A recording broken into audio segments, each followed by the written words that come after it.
fui estudar hipnose, mas durante esse caminho, essa caminhada, alguns questionamentos vinham. Isso é ciência? Isso não é ciência? Isso tem comprovação científica? Isso não tem? E aí eu comecei a ter um olhar mais profundo para tudo isso, tanto para a programação neurolinguística, para a constelação familiar, para a hipnose, e fui estudar uma área da psicologia, a logoterapia, uma escola pouco falada. Hoje na psicologia nós temos 45 escolas, né? As mais tradicionais, a psicanálise, Freud, Jung, a TCC, vou falar muito no segundo módulo da TCC. Mas a logoterapia, pouco se falam da logoterapia. E a logoterapia é encontrar o sentido da vida. Quando a gente fala de ansiedade, é um tema muito vasto, muito complexo, e eu percebo que, às vezes, essa ansiedade que as pessoas têm é de exatamente não encontrar uma causa final, um sentido da vida.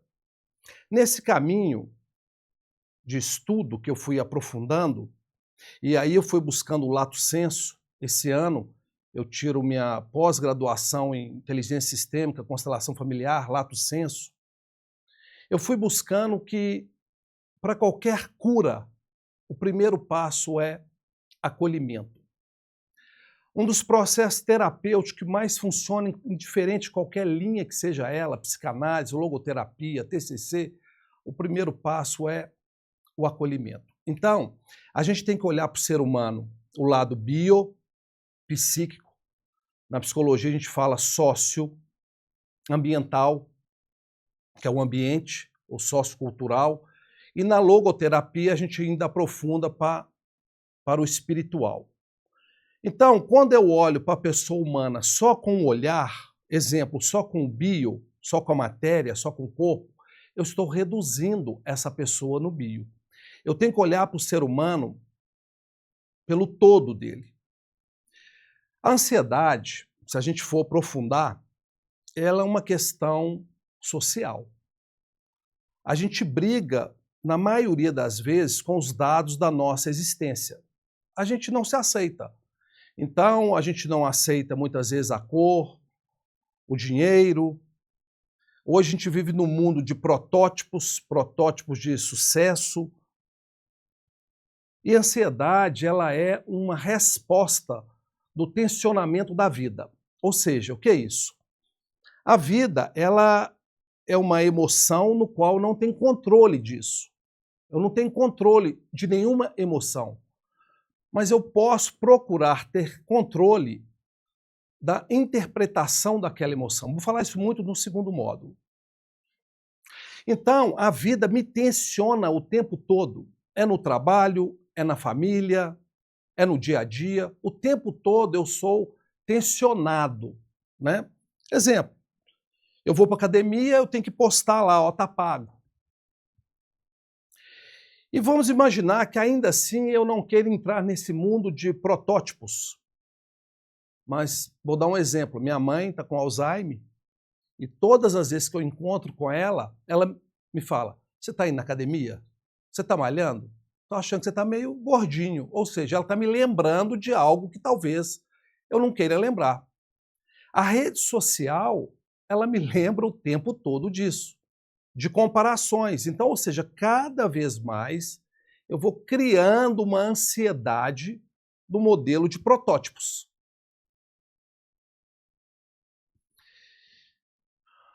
Às vezes me perguntam sobre os jovens. Por que os jovens são ansiosos? Porque a gente fomenta isso neles. Quem já não falou assim, ó, o que você vai ser quando crescer? Essa pergunta está levando uma pessoa lá no futuro. Como vai ser sua vida daqui X anos? Eu mesmo, na indústria gráfica, eu me questionei um bom tempo, lá por volta de 2016, eu falava, meu ramo vai acabar, meu negócio vai acabar, a indústria, o papel vai acabar, o mundo digital vai me engolir. Eu lembro, minha esposa está aqui, e a gente estava em Paris, E lá na França, todo restaurante que a gente entrava era revista, um dos hotéis era revista. Ela falou, ó, não vai acabar nosso mercado. Ou seja, ali eu estava prevendo um futuro. E geralmente, quando a gente traçando de ansiedade, a gente está prevendo o pior. Então isso é ansiedade. Eu tenho um livro aqui que eu ganhei, e eu quero ler um pouquinho rapidamente aqui, que eu adorei isso aqui, que é falando sobre o medo. Então, olha só, será que eu posso dormir tranquilo? Eu tenho medo de trair, de ser traído, de perder o grande amor, de amar e não ser amado, de dizer adeus, de partir, de mudar, de renovar, de dizer eu te amo. Eu tenho medo de bruxa, do escuro, do bicho-papão, do vento, da ventania, do relâmpago, do trovão. Eu tenho medo da morte, a sua, a do amigo, do seu filho, dos seus pais. Eu tenho medo de esquecer o que foi bom, de enlouquecer, de não viver o prazer. Eu tenho medo do terror, dos terroristas, dos que manipulam os horrores humanos, do que os adoram o poder. Eu tenho medo de envelhecer, das rugas, dos cabelos brancos, da menopausa, da calvície, de virar pó. Eu tenho medo de experimentar coisas novas, eu tenho medo do sucesso. Eu tenho medo de olhar no espelho, do fracasso, da decadência. Eu tenho medo de falar a verdade.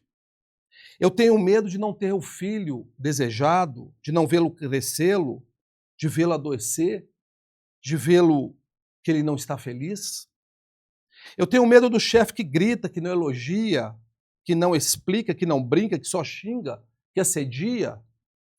Eu tenho medo da solidão, da rejeição. Eu tenho medo do silêncio, do telefone meu que não toca.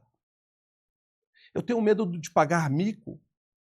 Eu tenho medo da diferença, da indiferença, da arrogância, do desprezo, da ignorância, do preconceito, do politicamente correto, do jeitinho brasileiro, da corrupção. Eu tenho medo da gastrite, otite, sinusite. Eu tenho medo da responsabilidade, da liberdade, da igualdade, do recomeço, de cantar. Eu tenho medo de casar, de divorciar, de casar de novo, de não poder mais voltar. Eu tenho medo de errar e não saber o que dizer. Eu tenho medo de falar demais. Eu tenho medo da enchente, de não gostar de gente, do ladrão.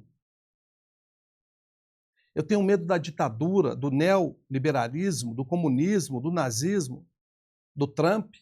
Isso aqui eu estou acrescentando, não está no livro. Da guerra, da bomba. E, por fim, o medo de não ter coragem de enfrentar isso tudo. Então, quando a gente fala de ansiedade, é uma cultura que a gente vive do alto desempenho. É o coach falando, você consegue, você é capaz, você pode mais do que isso. É o personal da academia, vão embora, 8 não, vão 10, 12. Então, a ansiedade, o primeiro passo é abraçar essa ansiedade. Então, o primeiro passo é ter um acolhimento com aqueles que sofrem com ansiedade. Então, não dá para ter aquela música, levanta, sacode a poeira, dá a volta por cima, parece que é isso, né? A rede social me lembra o tempo todo, a inteligência artificial dizendo que vai acabar com tantos empregos. Tem um psicanalista italiano que ele disse que há 50 anos atrás as pessoas o procuravam por questões cotidianas da vida, procuravam porque estavam separando, procuravam porque perderam o emprego, procuravam porque estavam com a autoestima baixa, procuravam porque estavam insatisfeitas com seu corpo, enfim, questões corriqueiras do dia a dia. Hoje, elas ainda o procuram com fila de espera, mas por não encontrar sentido da vida, não querer viver, para que eu vou ganhar dinheiro se eu não quero viver? Para que eu vou me relacionar se eu não quero viver? Então, o primeiro passo, não tem terapia bem-sucedida para uma vida que não vale a pena ser vivida. Eu quero combinar algo com vocês. Então, primeiro, o compromisso de vocês estarem conosco, comigo. Quantas pessoas que já estão aí na sala? 156 pessoas aqui nessa primeira aula, até agora. Então eu quero revê-los na segunda aula, na terceira aula. Por qual motivo? Falar de ansiedade em 3 horas é muito pouco. Talvez teríamos que ter 12 encontros, um por mês. Então a gente não vai conseguir esgotar todo o conhecimento disso. Essa primeira aula eu quero concentrar apenas no conceito de ansiedade. O que é ansiedade? O que é medo? Qual a diferença de medo? Qual a diferença de ansiedade? Uns falam que são primos, irmãos. Então, para a gente entender mais, basicamente, o conceito. Vai ser uma aula dispositiva, onde não dá para eu abrir o microfone, a câmera para 150 pessoas, ou seja, senão a gente não gera conteúdo. Mas quem sabe uma quarta aula, né? Então a gente pode combinar isso. Mas vamos deixar a coisa acontecer. Não vamos ficar com ansiedade agora não. Mas quem sabe a gente pode preparar um quarto encontro totalmente interativo. Mas ainda assim eu quero ver se eu consigo 10 minutos ou 15 minutos para que a gente possa interagir. Tá? Estou vendo o rostinho de vocês aqui, para que a gente possa interagir. Então, as dúvidas, vá anotando num caderninho, no celular, no banco de notas, para que a gente possa, no decorrer das aulas, sanarem essas aulas. Essa primeira aula, vamos pensar assim, numa turma aberta, seria muito mais fácil para mim falar para um público fechado. Nós vamos falar aqui para um público de terapeutas, profissionais da saúde. Ou então a gente vai falar para uma classe médica, ou seja, seria uma interação, uma linguagem mais específica.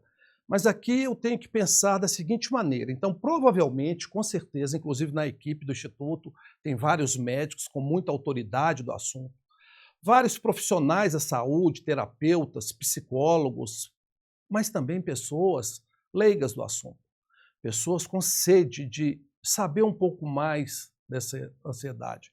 Então, o objetivo desse encontro, ele é nada mais, nada menos do que ser um farol, ser um acolhimento para você ou para alguém que você conheça que esteja passando por esse caminho.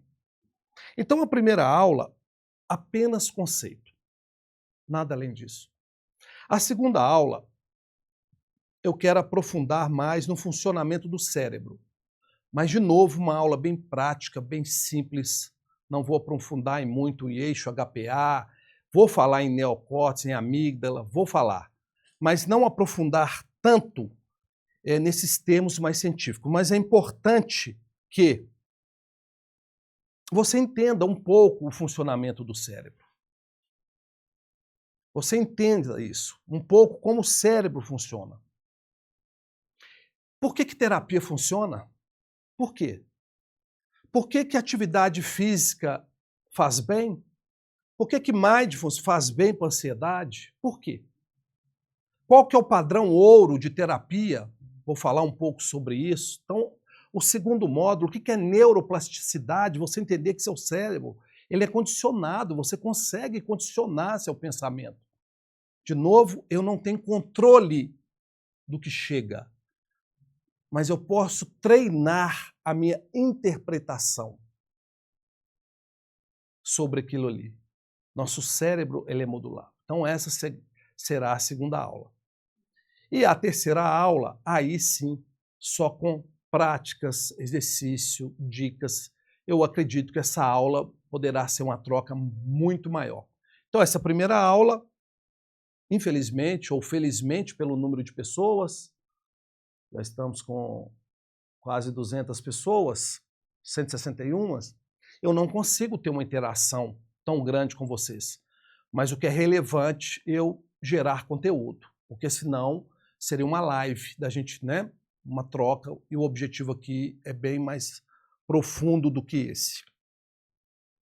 Então eu quero assumir esse compromisso com vocês e a boa notícia é que a gente possa, talvez, abrir uma quarta aula com uma integração maior.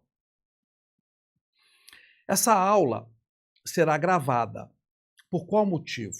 Várias pessoas não conseguiram acessar hoje, inclusive parente meu, amigos meus não conseguiram acessar por algum motivo de compromisso. Mas eles poderão entrar na aula 2, porque eu vou disponibilizar esse link da aula gravada. Então, quem não pôde acessar, na aula 2 ele poderá acessar, porque eu já terei mandado esse link. Agora, a aula 3, não. Aí vai ser um grupo fechado. Só para aqueles que participaram, principalmente da aula 2. Então, quem não participou dessa aula, não conseguiu entrar na aula 2, ele não terá acesso à aula 3. Por qual motivo isso?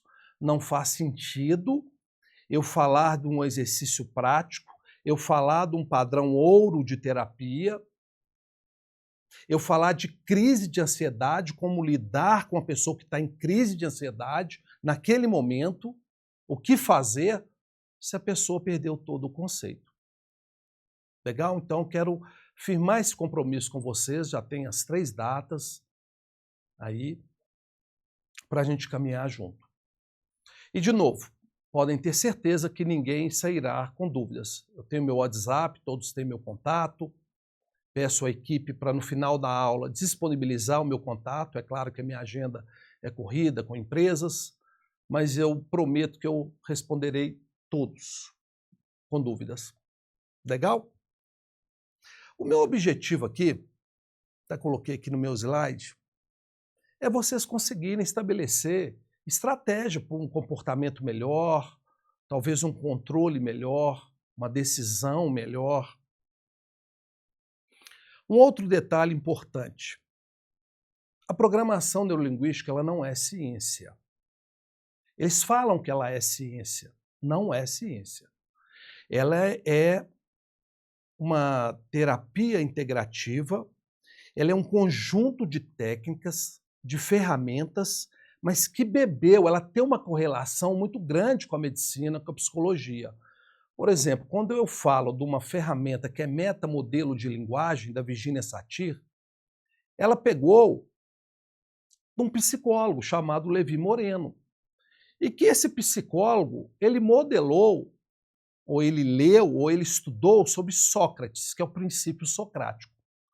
Então, toda terapia, qualquer linha que seja ela, a psicanálise, a TCC, a logoterapia, a junguiana, a tomista, que é uma linha que meu filho segue, São Tomás de Aquino, a maior ferramenta que a gente tem é o princípio socrático, são as perguntas, o coach, as perguntas poderosas, a hipnose científica, as perguntas limpas, sem interferência, eu buscar aquele momento limpo. Então, quando eu peço para buscar um momento de felicidade, um momento limpo, sem interferência, a gente dá o nome de perguntas limpas, momentos limpos, isso é modelo socrático. Quando a gente fala num transtorno de fobia, segunda aula nós vamos falar de transtornos, um único caminho é com a dessensibilização sistemática, também de um médico, um psiquiatra chamado Joseph Volpe. E que na programação neurolinguística, o Dr. Milton Erickson, um médico, ele traz para nós a hipnose ericksoniana nesse conjunto. O que aconteceu lá atrás foram uma interpretação falsa do que era isso. Então, por exemplo, a PNL, ou a programação neurolinguística, curava diabetes. Isso é fake. Isso é falso. Não tem como. Isso é patológico. Mas concordam comigo que a programação neurolinguística, eu tenho ferramentas para diminuir a compulsão alimentar? Se eu diminuo a compulsão alimentar, eu tenho certeza que isso vai ser bom para diabetes. Então, lá atrás, houve uma interpretação errada e até hoje fazem. Talvez para vender, para dar resultado, para ter um ganho financeiro, não sei. Mas nessas aulas, o que eu vou trazer aqui, principalmente no funcionamento do cérebro, então eu vou usar, que a gente usa um termo na psicologia, de PBE, práticas baseadas em evidências. Então, o que eu vou trazer aqui, todo o conteúdo são práticas baseadas em evidências. Vou falar de hipnose? Vou, mas baseada em evidências, em estudo científico. Então, falar de neurociência é entender um pouco do funcionamento do nosso cérebro, entender um pouco da nossa vida, entender um pouco do nosso sistema, entender um pouco da minha biologia, da minha parte bio. Eu falar de neurociências, eu não vou entender do meu espiritual. Mas aqui eu não vou conduzir por esse caminho de novo, não terei tempo para a gente aprofundar tanto. Então, o objetivo aqui é eu tratar a ansiedade como algo mais prático com o funcionamento do cérebro.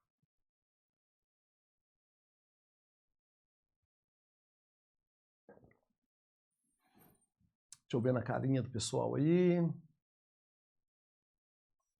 Como eu falei, é pouco provável que a gente não enquadre, né, nesse livro que eu li aqui de medo. Medo disso, medo daquilo, medo do sucesso, medo do trabalho, medo de chegar atrasado, medo de eu não dar conta de acompanhar minha turma no CrossFit, medo de eu não dar conta de correr meus 5 km, medo de eu não dar conta de juntar o tanto de dinheiro que eu planejei, enfim, a nossa vida cotidiana. O Brasil, isso é dados, ele aparece em 4º lugar no nível de ansiedade. Pós-pandemia, esses números aumentaram ainda mais. Mas então vamos mergulhar um pouco na ansiedade. O que é ansiedade? Eu vou entrar com o primeiro slide aqui. Consegue compartilhar minha tela aí? Definindo ansiedade, é uma reação fisiológica do medo, devido a um estímulo real ou imaginário, porém futuro. Então, todas as vezes que a gente pensa em ansiedade, tem um medo ligado junto. Mas o que acontece quando a gente sente medo? Então, vem uma taquicardia, um coração acelerado, o corpo todo suado, uma sudorese, uma salivação, a boca seca. Isso é a fisiologia do medo. E por isso que é importante a gente aprofundar sobre isso, que vocês concordam comigo que esse sintoma, taquicardia, a boca seca, salivação, corpo todo suado, ele é o mesmo sintoma de uma atividade física? Ele é igual? Então, uma pessoa que corre 5 km, 10 km, ela vai ter esse mesmo sintoma de uma pessoa que está com medo. Então, por isso que é importante entender. Então, a atividade física é boa para a ansiedade? É maravilhoso, mas não com uma pessoa em crise. Então, é isso que eu quero passar para vocês. É a gente saber o que está por detrás. Às vezes eu vejo algumas terapias, algumas prescrições, que a pessoa não sabe o que está por detrás daquilo ali. Ela não sabe o que está por detrás daquela prescrição. É boa porque é. Atividade física é bom porque é. Então, dentro da neurociência, ela vem com uma reação, como está o nosso slide, fisiológica do medo. Mas agora, o que diferencia medo e ansiedade? Qual a diferença? O medo, ele é um estímulo presente. O medo, ele é real, ele é agora. Imagine, quero dar um exemplo bem prático. Imagine, aconteceu isso comigo semana passada. Não o fato em si. Mas semana passada, um amigo meu me chamou para correr com ele na Lagoa da Pampulha. Peguei minha moto, marcamos 7h30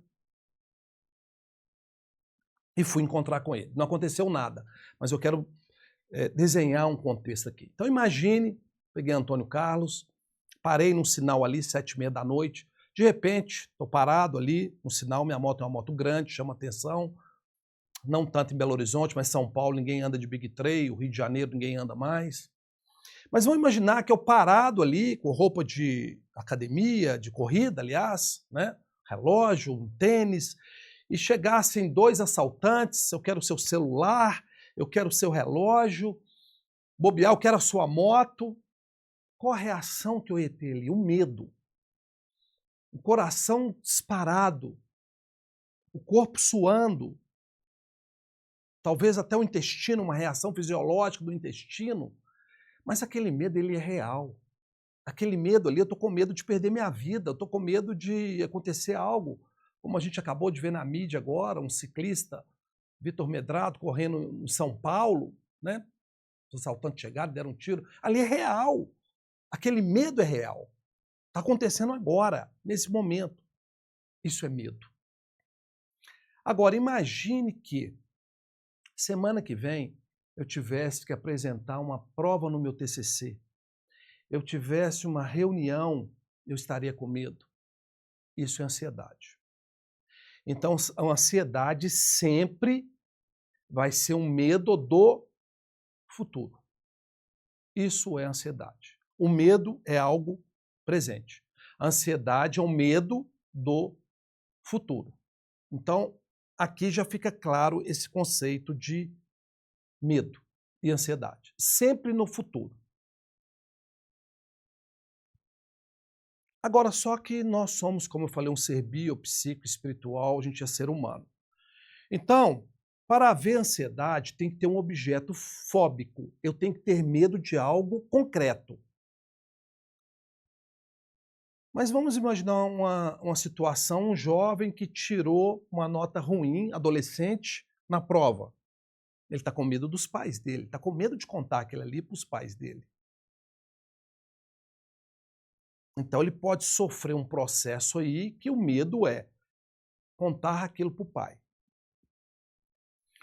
Vamos imaginar uma criança bem pequenininha, com seus 2, 3 anos de idade, está brincando e ali ela deixa quebrar um vaso da mãe, egípcio, um vaso caríssimo ali.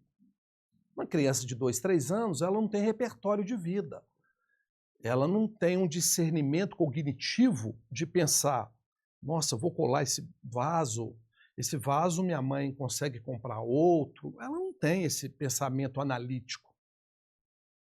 Só que, de repente, vem a mãe e dá aquele xingo, aquele grito naquela criança. Ela começa a chorar.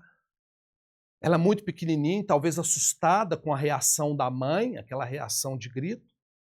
Isso pode aprofundar, porque pode ferir a identidade dela, porque é uma criança de 2 anos, a formação da identidade dela com a mãe é o tanto de afeto, de carinho que ela recebe. De repente isso é bloqueado, de repente ela tem um grito ali, então isso pode afetar até o nível da identidade dela. No segundo módulo eu vou falar sobre uma fobia, pode ter acontecido algo desse tipo. O objeto fóbico dessa criança pode ser amanhã, daqui 20 anos, um grito. Então, todo lugar que ela tiver grito, barulho, som alto, ela pode ter uma fobia e ter sido causado ali. Mas isso é matéria de segundo módulo. Já estou dando um spoiler para segurar vocês para o segundo módulo.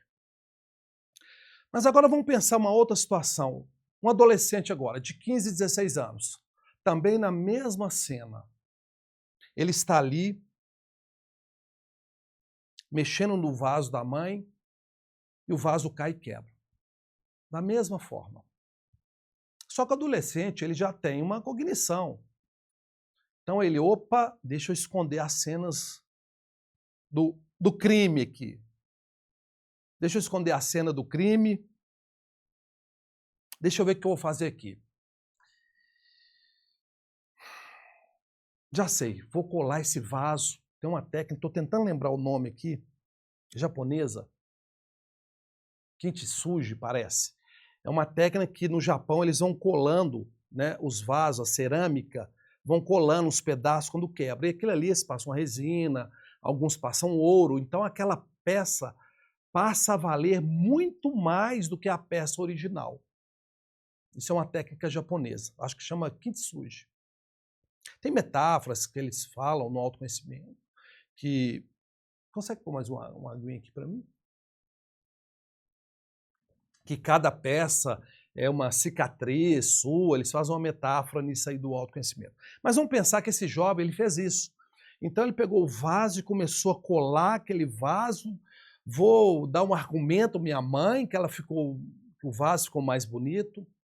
Então, no processo dele colar esse vaso até a chegada da mãe, esse caminho aí, esse processo que ele percorreu, isso dá um nome de ansiedade. Isso dá um nome de ansiedade. Então, geralmente, a ansiedade ela está relacionada, na maioria das vezes, da certeza do fracasso. Qual o objeto fóbico desse jovem? O xingo da mãe. Ele está querendo evitar isso. Ele tem um medo da mãe xingar, da mãe brigar. Como ele é jovem, da mãe cortar a mesada dele, da mãe proibir a viagem dele. A criança, ela tem um medo do grito da mãe. Então, quando nós falamos de ansiedade, eu tenho medo de enfrentar algo, porém futuro, não é agora. Agora, se eu sinto medo aqui, eu não estou ansioso. É medo. Medo de quê?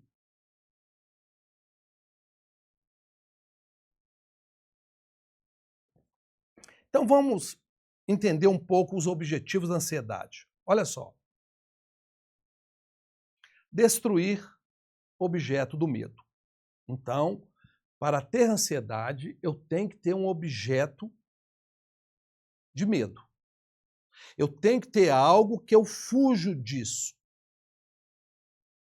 No segundo módulo eu vou falar, Jairo, mas eu tenho uma sensação fisiológica muito forte, eu sinto tudo isso, mas eu não sei o que é, isso já se tornou um transtorno. Já virou uma perturbação mental, mas isso é matéria de segundo módulo. Mas já vou tirando umas dúvidas aqui de vocês, tá? Porque eu tenho toda essa sensação fisiológica, essa taquicardíaca, eu fico todo suado, minha pupila dilata, minha boca fica seca, mas eu não sei o que é. Isso já está acontecendo, um transtorno, uma perturbação mental. É uma manifestação subversiva do medo. De novo, o medo aparecendo. Enxerguei a cena que irá provocar o medo. Então, aquele jovem do vaso, ele colou o vaso, ele planejou um encontro com a mãe, ressignificar a mãe daquela quebra do vaso, porque ele queria evitar essa cena da mãe achar ruim. A criança, ela não teve repertório. Por isso que traumas acontecem. Porque a criança acontece algo, ela não tem repertório para lidar com aquilo, ela não tem um fator cognitivo, ela não tem uma terapia que funcione no neocórtex dela. Ó, isso aconteceu por isso, por isso, por isso. Ela não consegue isso. Ela só sente, ela só sente. Daí os outros estudos, enneagrama, a formação da personalidade, está tudo nisso, porque ela não tem uma cognição. Essa é a psicodinâmica que vai definir a ansiedade. Então, sempre no futuro. Então, espero que tenha ficado claro para vocês medo e ansiedade. Então, a ansiedade está relacionada ao medo do futuro. Sempre isso, ao medo do futuro. Esse futuro pode ser daqui X horas. Eu estou aqui com vocês, meu carro está na rua, eu posso daqui a pouco ficar ansioso com... Esqueci de ligar o alarme do meu carro. E se roubarem meu carro? Nossa, meu carro não tem seguro. Isso é ansiedade. Mas eu estou com medo do futuro. Legal? Esse futuro pode ser daqui 1 hora, amanhã, uma reunião, daqui 6 meses. Então isso é ansiedade. Mas vamos lá. Quero voltar de novo na criança pequenininha, ou até mesmo naquele exemplo que eu dei da moto. Então vamos imaginar ali, então chegaram os assaltantes, querendo levar meu celular, minha carteira, mas vamos imaginar que veio a polícia, ligou um giroflex e não aconteceu nada. Saí ileso, não me levaram nem minha carteira, meu relógio, não conseguiram pegar, não levaram nada. Fui Fiz a corrida com meu amigo, bati um papo, acabou. Voltei para casa totalmente seguro, não aconteceu nada. Só que ainda assim, eu fico lembrando dessa cena. Eu fico lembrando dessa cena. Então, o que muitas vezes acontece é exatamente isso. Olha só. Consolidação de memórias. Vou dar o nome de evento causador. O evento causador foi aquele dia, eu de moto, aonde aconteceu aquilo ali. Ali foi um evento causador. Voltei para casa, seguro, mas na outra semana eu pensei em voltar a correr lá na Pampulha, mas eu lembrei daquela cena. Então o que eu faço? Eu relembro aquela imagem. Só que eu não tenho a capacidade de relembrar aquela imagem com toda a pureza daquela imagem, com todos os sons, da maneira exatamente do que aconteceu. Então, na realidade, eu estou copiando e colando uma cena. Então, na realidade, o que eu estou fazendo? Eu estou reeditando uma cena. Eu estou construindo uma memória. E aí eu fui construindo aquela memória, eu fui lembrando daquilo, eu fui lembrando dos assaltantes, eu fui dando cor, eu fui colocando mais brilho, as sensações, eles chegando na moto, a minha atenção. Então o que acontece com o meu corpo? Eu sinto as mesmas sensações fisiológicas. Isso eu vou falar no segundo módulo. Se eu não cuido disso aqui, na outra semana, ou um mês depois, eu volto para esse loop aqui de memórias. Eu relembro a imagem, só que eu vou distorcendo, eu vou reeditando e eu vou sentindo a mesma fisiologia. Isso aqui, se eu não cuido, se eu não tenho um terapeuta, se eu não busco uma sensibilização sistemática, se eu não procuro uma terapia, se eu não procuro um profissional, pode ser que amanhã eu não ande de moto no trajeto para Pampulha. Pode ser que eu nem ando de moto mais. Pode ser que só de eu ver moto na rua, eu já atravesso a rua. Pode ser que moto à noite, eu já não saio mais. E eu ainda, levando num padrão bem exacerbado do medo, pode ser que eu não queira sair mais à noite de casa, porque eu tenho medo de ser assaltado. Compreendem? Então, quando a gente fala de rede neural, é exatamente isso que a gente está falando. Então, no segundo módulo, eu vou falar de uma parte do nosso cérebro, que é a amígdala, que ela exatamente serve para nos proteger do medo, luta e fuga. O tempo todo eu estou ligado, luta e fuga. E aí, por isso que às vezes se torna totalmente irracional. Esse medo eu não sei de onde que eu não saio mais à noite, porque pode ter se passado anos daquele evento causador. Então, no segundo módulo, eu vou falar da importância da percepção disso aí. Mas vamos lá, ansiedade é uma emoção que todos nós temos e precisamos ter. A ansiedade, lembrei de um exemplo aqui de um cientista que fez um exemplo com ratos. Então ele colocou no laboratório um rato, colocou a comida mais no meio e colocou tipo um robô que simulasse que fosse um gato. Então o rato saía da jaula dele, ia andando em direção à comida. Quando ele estava aproximando, o robô vinha devagar, mas simulando um gato. Então, quando isso acontecia, o rato voltava imediatamente para o esconderijo dele. E assim foi fazendo. E cada vez mais o rato alerta total com aquilo ali. Até num ponto que teve um momento e falou, agora eu não vou ligar o robozinho. O rato foi devagar, devagar, devagar, pegou o alimento correndo e voltou. Mas aí ele pegou um outro rato com distúrbio cerebral, que essa parte do cérebro, a amígdala, estava lesionada. Então esse rato foi, ligou o robô do gato, o rato não teve medo nenhum, comeu em frente ao gato, que era uma simulação de um gato. Então, ou seja, nós só não sentimos ansiedade se tiver uma lesão no nosso cérebro.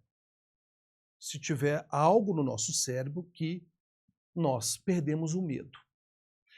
Então, nós precisamos de sentir ansiedade.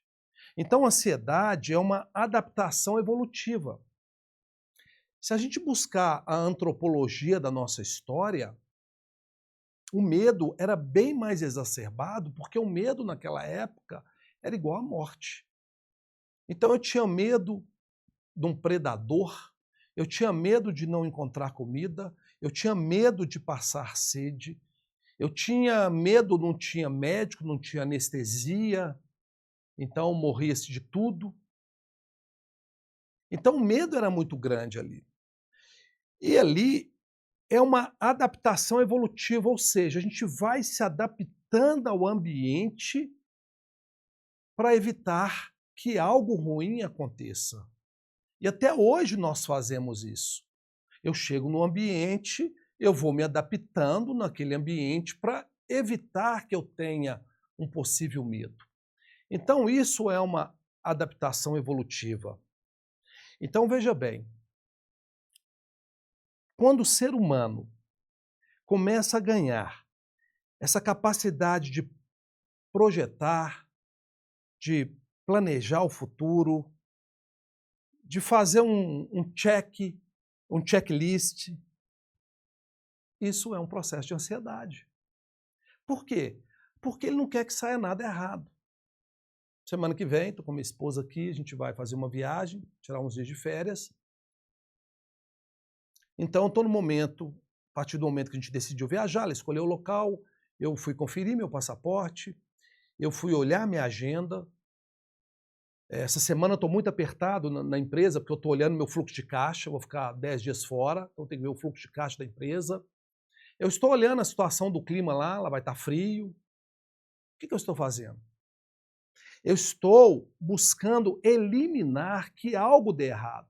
Foi engraçado que o nosso voo sai de Guarulhos para Lisboa. Então, a nossa passagem original para Lisboa é de São Paulo.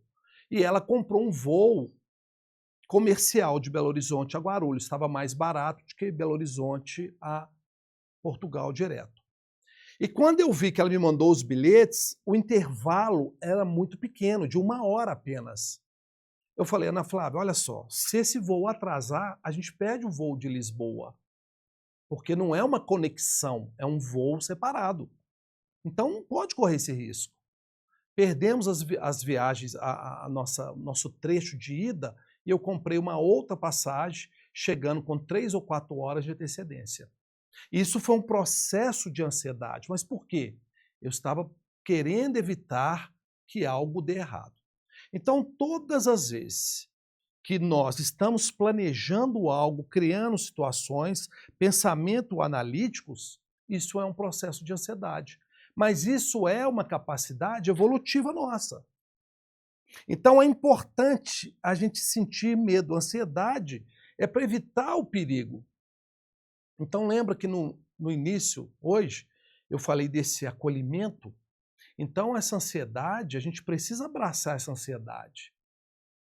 Assim como eu falo que o fracasso é nosso melhor amigo, o fracasso ele não mente para a gente. Muitas vezes o sucesso ele mente.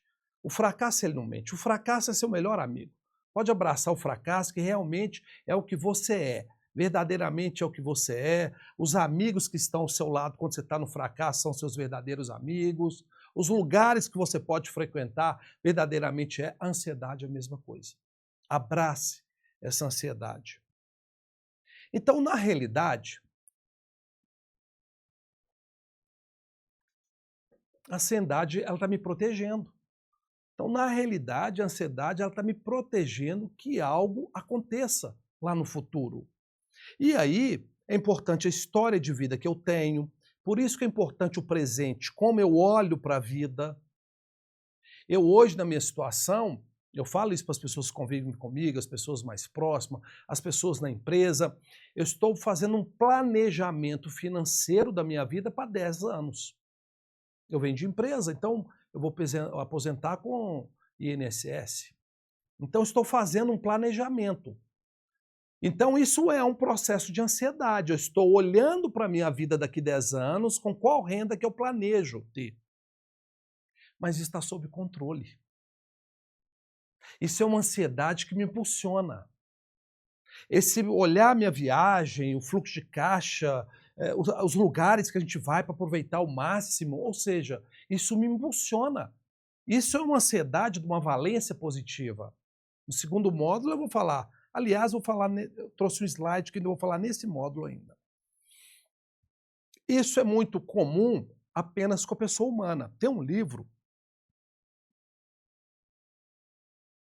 que fala Zebras, parece que é esse nome, tá? Tem que pesquisar. Zebras não têm ansiedade. Então tem um vídeo na internet que é a zebra bebendo água do lado do leão. Mas como assim? Um é predador do outro. Mas naquele momento ela não está sofrendo perigo.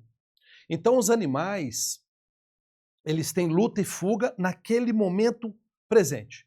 Então, se a zebra encontrar com 1, 2 leões que vê que ela está em perigo, ela vai vir toda essa sudorese, ela vai correr luta e fuga, ela vai procurar. Mas na hora que ela for dormir, que ela vê que ela está tranquila, ela não vai ficar processando. E amanhã? Eu vou sair se eu encontrar com um bando de leões. Então, isso é da espécie humana. Nós, humanos, a característica humana, isso é uma adaptação evolutiva.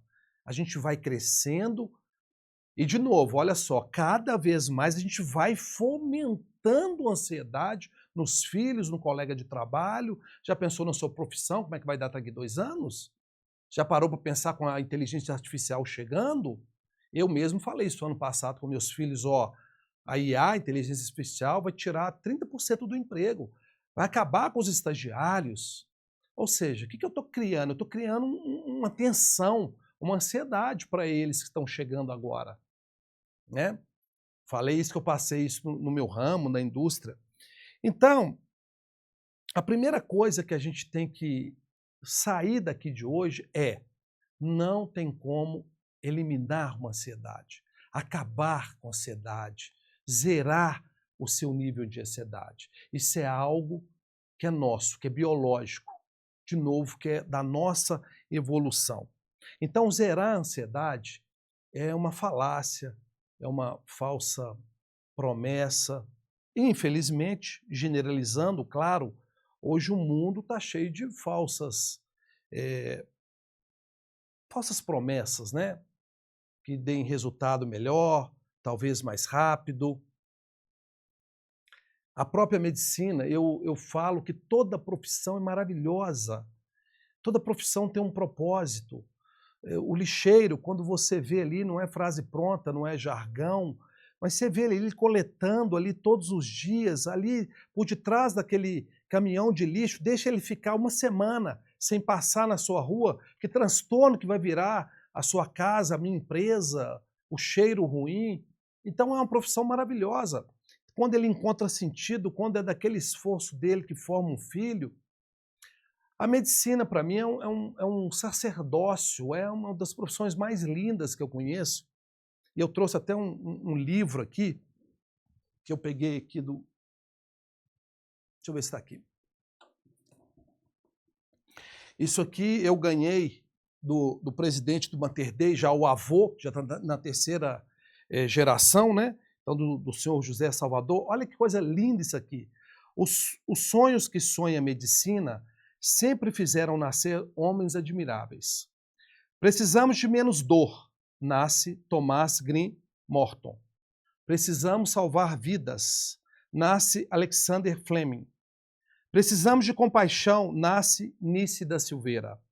Muitos e muitos deles realizaram conquistas imensas, dedicaram pesquisas incansáveis, aproximaram a ciência do estado da arte. Mas tão gigantes quanto os sonhos que fizeram nascer grandes homens, é frágil o homem diante do seu médico, porque nele mora o sonho incomparável da esperança. É por ela a esperança de um único homem que nasce a humanidade capaz de amar a vida de todos. As pessoas precisam acreditar que o milagre que nos salva a cada dia se dá da nação amorosa dos homens. Então, eu acredito muito nessa questão da ansiedade ser minha amiga. Mas vamos lá. Então,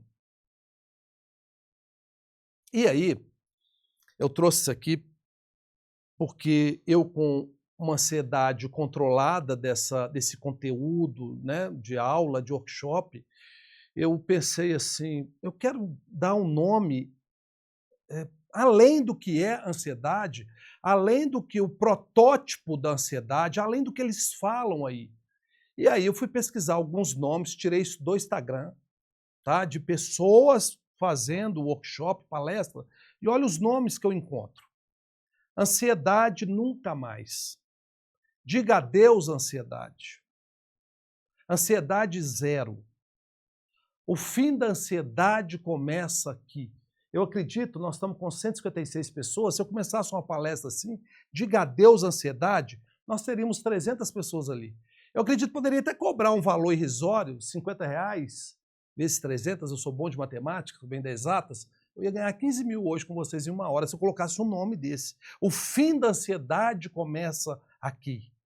Controle absoluto da ansiedade. Isso é impossível. O segredo para eliminar a ansiedade. Então, isso é impossível. Isso não tem como. Isso cientificamente, biologicamente, não existe isso. Mas então vamos lá, Jairo, eu entendi que a ansiedade, a gente precisa da ansiedade, então eu não vou preocupar com a ansiedade, para quem é terapeuta, então não vou também preocupar com meus pacientes que me procuram com ansiedade. Não, aí é que entra. Como eu falei, a ansiedade que impulsiona, o friozinho na barriga, ou até o medo, ele te impulsiona, ele te empurra, ele te tira do lugar para você procurar fazer algo. Então, quando isso é funcional, quando isso faz parte do seu contexto, como eu falei, isso faz bem. Mas pode ocorrer esse gráfico aqui, ó, esse gráfico vai ilustrar melhor aqui, ó. Lady Werks e Dodson. Aqui é um gráfico de dois psicólogos que ilustra melhor isso que eu estou falando para vocês. Na primeira linha aqui, ó, é a performance, ok? A linha de baixo, a atenção, a excitação e a ansiedade. Então, olha só, quando o nível de tensão, de ansiedade, de tensão está muito baixo, a sua performance é baixa. Por quê? Porque aquilo não te motiva, porque aquilo não te tira do lugar. Então imagina que se eu fosse participar com vocês desse workshop aqui, e isso fosse pesado para mim, puxa vida, eu não ia me sair do lugar, não ia procurar fazer um slide legal, procurar um conteúdo legal, né? Não ia me preocupar com nada, ia ser um tédio, ia ser cansativo para mim. E aí, quanto mais a tensão vai vindo, mais a minha performance vai subindo. Mais eu vou controlando isso aí, eu vou querendo, eu vou me impulsionando, eu vou fazendo algo a mais. Imagina uma pessoa que vai fazer prova de um concurso, vai vir uma ansiedade, tem X vagas, mas aquilo vai dar uma intenção, vai impulsionar, ela vai estudar, ela vai procurar, se for uma atividade física, geralmente os concursos têm um TAF, né, teste de aptidão física, então ela vai estar impulsionada naquilo ali. Isso o gráfico vai subindo, chegando até o ápice. Então chega no nível que você está no ápice ali de tensão, mas ao mesmo tempo de performance. Agora, se isso toma uma proporção muito grande, olha o gráfico, a tensão agora ela tende a ir descendo, descendo, descendo. Aqui eu já digo que já é uma patologia, aqui já é uma doença, aqui já é disfuncional, aqui já é uma confusão mental. Então esse gráfico ele ilustra bem o que é essa linha tênue, até onde eu preciso dessa ansiedade, até onde isso é funcional na minha vida e até onde isso já está sendo disfuncional na minha vida. Legal? Então, o que você precisa saber? É uma reação normal. Se toda emoção possui uma função, a ansiedade também possui. Então, qual que é a função da ansiedade? Pensa aí um pouquinho. Te livrar do medo. Te livrar daquilo que você não queira que aconteça, de uma cena, de um objeto fóbico, daquilo que você não queira que aconteça. Coloquei em vermelho, não é uma doença. Se todos nós temos ansiedade, não é uma doença. Todas as pessoas precisam sentir ansiedade. Mas quando ela se torna um transtorno mental, é considerado uma doença. Então, lembra do gráfico. Quando passou daquele nível, já é um transtorno. Geralmente a pessoa agora, ela perde, vou falar um pouco da cognição, ela já deixa de fazer as coisas triviais, ela já não vai no trabalho mais dela, ela já não quer ver pessoas, e geralmente a ansiedade ela é um quadro secundário de uma depressão, de uma doença. Eu posso ter ansiedade de sentir aquilo novamente. Então, no segundo modo, vou falar de emoção. Muitas vezes o vício, a droga, ela é uma emoção prazerosa num primeiro momento. E eu tenho uma ansiedade de viver aquela emoção daquele momento, só que eu não consigo mais. E essa ansiedade vai se tornando uma fissura, porque eu nunca mais consigo só aquele primeiro contato. Vou falar mais daqui a pouco sobre doença. É multifatorial, não existe uma única causa clara para a ansiedade. É necessário analisar o ser humano como um ser biopsíquico espiritual. Então isso é importante. Por isso que muitos autores falam que não é uma doença, porque não é igual uma bactéria. Não é uma pessoa que está com problema de uma pneumonia, que um tratamento praticamente é um único tratamento daquele ali. O padrão ouro daquele tratamento é aquilo ali. O DSM vai falar que aquilo ali, ansiedade não. Ansiedade, eu vou ter que olhar o contexto, pode ser um trauma, pode ser uma crença apenas, pode ser uma terapia, um fator cognitivo, você olhar diferente para o mundo, diminuir aquela ansiedade, mas já pode ser um distúrbio, enfim, é multifatorial. Então, por isso que é perigoso você não fechar um bom diagnóstico. Um transtorno de ansiedade, de uma fobia, é diferente de um transtorno de ansiedade generalizada. Segundo modo de falar só de transtornos.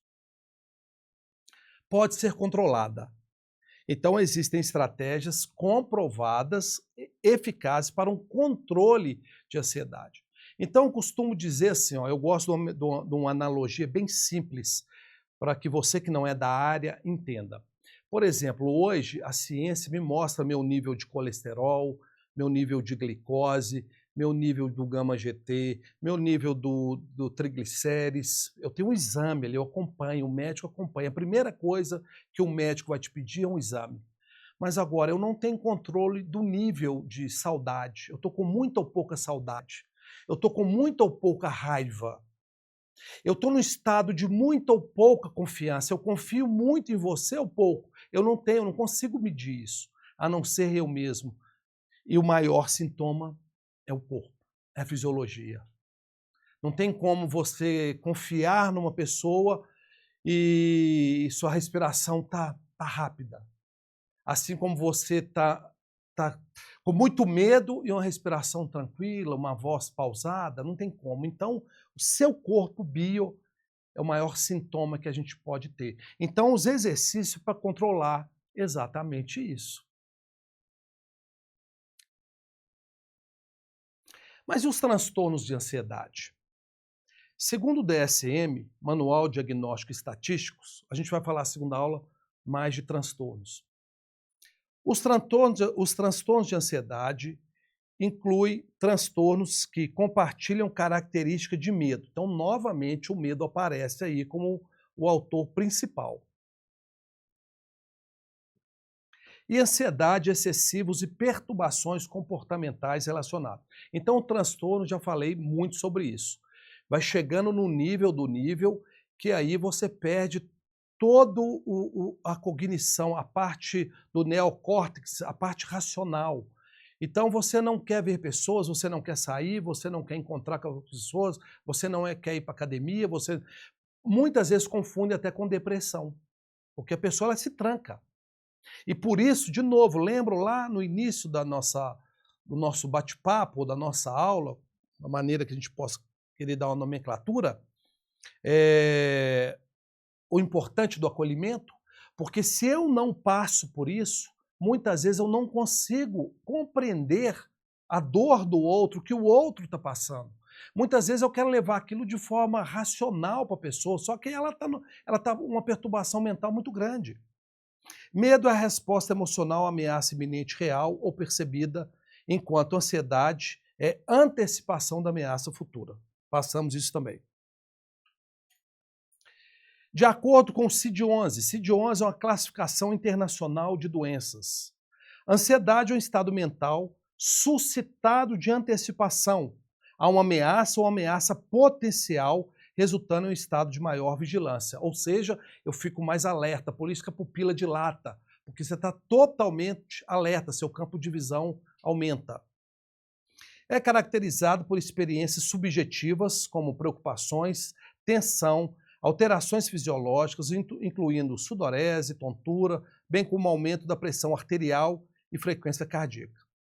Então isso eu estou tirando do CID-11, que é uma classificação internacional de doença. Os médicos, os psicólogos, os psiquiatras, né, têm acesso muito a isso. Esse estado emocional pode ser desencadeado por estímulos que não representam perigo imediato ou pode ser gerado por estímulos internos, como, por exemplo, sensações corporais. Eu estou andando mais rápido um pouquinho, já perceberam que o nosso tempo já se esgotou, tá? Ele já está me dando toque aqui que eu tenho mais um tempinho aqui. Legal. É porque eu fiquei ansioso, eu aluguei um estúdio, exatamente com a preocupação de internet, de eu ter uma equipe por detrás me ajudando, aceitar o pessoal do grupo, né? Então, e aí a gente tinha um time aqui de passar 10 minutos, mas prometo a vocês que mais 15 minutos a gente finaliza. Tratado de psiquiatria. O transtorno de ansiedade é amplamente reconhecido pela medicina e pela psicologia como uma condição de saúde mental classificada nos manuais diagnósticos como DSM-5, que eu falei, e o CID-11. Ele não é uma doença no sentido tradicional, o exemplo que eu dei da pneumonia, como uma infecção, uma bactéria, um problema cardíaco, mas sim um transtorno mental que pode causar sofrimentos significativos. Então, qual a ideia da terapia? A ideia da terapia é controlar esse nível de ansiedade. Então, no segundo módulo que eu vou falar de terapia, de exercício físico, qual que é a ideia? Vamos pensar naquele gráfico que foi no nível sociedade, já passou lá em cima, já está ficando disfuncional. Eu controlar, assim como a gente vai no médico, um endócrino, e ele falou, ó, a sua glicose já está alterada, você já está pré-diabetes, mas eu quero fazer um combinado com você aqui. Se você seguir essa dieta alimentar aqui, se você fazer uma reeducação alimentar, se você me prometer que você vai ter um compromisso de atividade física, cardio, ou seja, ele vai prescrever ali. O que vai acontecer? Ele vai regular o seu nível de glicose. Ansiedade é a mesma coisa. Então, se é uma pessoa, não dá para aprofundar o tipo de ambiente, o tipo de trabalho, geralmente pessoas da área comercial, elas tendem a ser mais ansiosas do que uma pessoa que tem um trabalho fixo, que tem uma rotina comum ali. Elas tendem isso. O ambiente que ela vive, enfim, é multifatorial, como eu falei. Mas o objetivo da terapia, dos exercícios, é controlar isso. Legal? De acordo com a Associação Americana de Psiquiatria, o transtorno de ansiedade é um grupo de condições caracterizadas por medo e preocupações excessivas que podem interferir a vida diária. O que eu penso disso? Qual a minha opinião sobre isso? O medicamento, que é necessário para um transtorno, ele vai alterar a química do seu cérebro, controlando a sociedade, mas ele não te dará sentido. Então, se eu mergulho só no medicamento, que vai ser necessário, veja bem, um transtorno, ele vai equilibrar os neurônios, o nível de cortisol diminuir, ele vai fazer isso, mas ele não vai te dar sentido para a vida. Ele não vai te dar controle para a vida. Talvez sua questão é com o pai, com uma mãe, e aí por isso que entra a área que não é a ciência, a constelação familiar, enfim.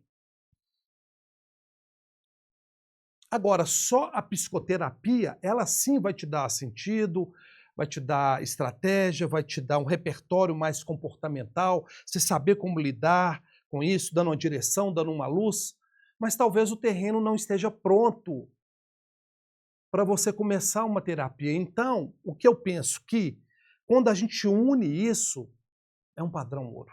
Aí não tem ansiedade. Então é assim que a gente tem que olhar. É assim que a gente tem que olhar. É parar de achar que essa linha da psicologia é melhor do que a linha. A minha linha que eu escolhi, psicoterapia, a logoterapia, meu filho escolheu a linha São Tomás de Aquino, ela é melhor do que psicanálise.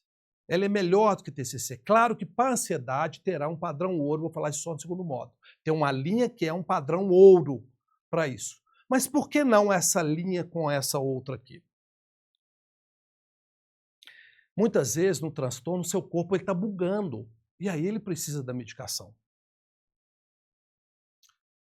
Outras opiniões, alguns autores argumentam que a sociedade moderna patologiza emoções naturais, transformando em transtornos para justificar tratamento com fármacos. Eu não penso assim, mas eu trouxe essa informação. Algumas abordagens enfatizam que a ansiedade decorre de fatores sociais e ambientais. Portanto, não deveria ser tratada apenas com problema médico. É o que eu acabei de falar. É os dois. O transtorno do humor são multifatoriais. Não é possível estabelecer causas claras e tratamentos adequados em todos os casos. É uma questão social. Todo problema mental, a gente não vai aprofundar isso na aula também. Aí teria mais uma pessoa com mais autoridade, né? Uma pessoa da sociologia, que é também um problema social. Uma pessoa de baixa renda, né, que ela não está conseguindo dando alimento para os filhos, não adianta eu falar para ela mindfulness. Você tem que fazer todo dia respiração. Ela não tem nem acesso a isso, né? Então, é uma questão social, sim. A era do autodiagnóstico, isso aqui me preocupa. Hoje a gente vem do mundo.